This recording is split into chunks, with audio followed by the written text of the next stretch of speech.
Hi friends, welcome to Rithya vibe.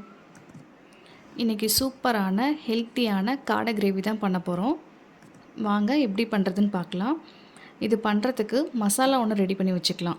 அதுக்கு என்னென்ன தேவைன்னு பார்த்திங்கன்னா, கொத்தமல்லி, ஜீரகம், சோம்பு, பெப்பர், அது கூடவே வரமிளகா 3 சேர்த்து நல்லா வறுத்துக்கோங்க.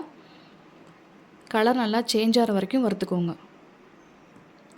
அதை ஆறுனதுக்கப்புறம் பவுடர் பண்ணி வச்சுக்கோங்க.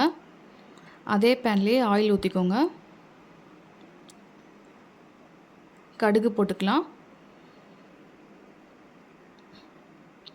கடுகு பொரிஞ்சதும் வெங்காயம் சேர்த்துக்கலாம். அது கூடவே கருவேப்பிலை கொஞ்சம் சேர்த்துக்கோங்க. வதக்கி விட்டுக்கோங்க.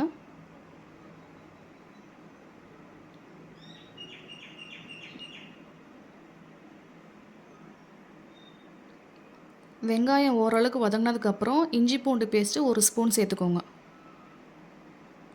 அந்த இஞ்சி பூண்டு பேஸ்ட்டோட பச்சை வாசனை போகிற வரைக்கும் வதக்கிக்கோங்க. அது கூடவே ஒரு மீடியம் சைஸ் தக்காளி சேர்த்துக்கலாம். இப்போ வெங்காயமும் தக்காளியும் நல்லா வதங்கட்டும்.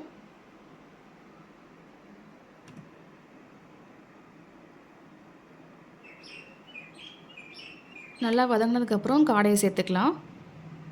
ஒரு 4 காடை சேர்த்துருக்கேங்க. அந்த வெங்காயம் தக்காளி கூடயே 1 நிமிஷம் இந்த காடையும் சேர்த்து வதக்கிக்கோங்க.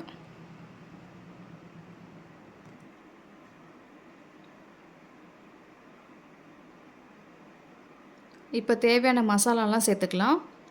மஞ்சத்தூள், மிளகாத்தூள் நீங்கள் கொஞ்சமாக சேர்த்துக்கோங்க. ஏன்னா வறுக்கும் போதே வரமிளகா 3 சேர்த்துருக்கோம். அதனால் காரம் பார்த்துட்டு நீங்கள் கொஞ்சமாக மிளகாத்தூள் சேர்த்துக்கோங்க. வறுத்து அரைச்சி வச்சுருக்க மசாலாவும் சேர்த்துக்கலாம். அவ்வளோதாங்க. நீங்கள் வேறு எந்த மசாலாவும் சேர்க்க தேவையில்லை. இது மட்டும் போதும். இது கூடவே நல்லா சேர்த்து கிளறி விட்டுக்கோங்க. ஒரு 2 நிமிஷம் கிளறி விட்டுக்கோங்க. அது கூடவே தேவையான அளவு உப்பு போட்டுக்கலாம்.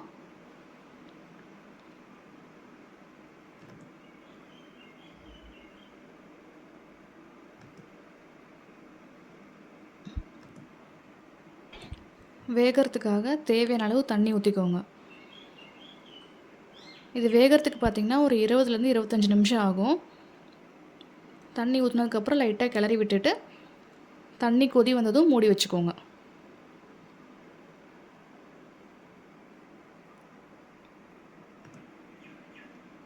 இப்போ பார்த்திங்கன்னா நம்மளோட காடை கிரேவி ரெடி ஆகிடுச்சு. பீஸ் நல்லா வெந்துருச்சு. இதுக்கப்புறம் நீங்கள் மூடி வைக்க தேவையில்லை. எந்த அளவுக்கு கிரேவி திக்னஸ் வேணுமோ அந்த அளவுக்கு வச்சுக்கோங்க. ஃபைனலாக கொத்தமல்லி போட்டு நீங்கள் இறக்கி வச்சுருங்க. அவ்வளோதாங்க. உங்களுக்கு இந்த ரெசிபி பிடிச்சிருந்தா மறக்காமல் நம்ம சேனலை ஃபாலோ பண்ணிக்கோங்க, சப்ஸ்கிரைப் பண்ணிக்கோங்க.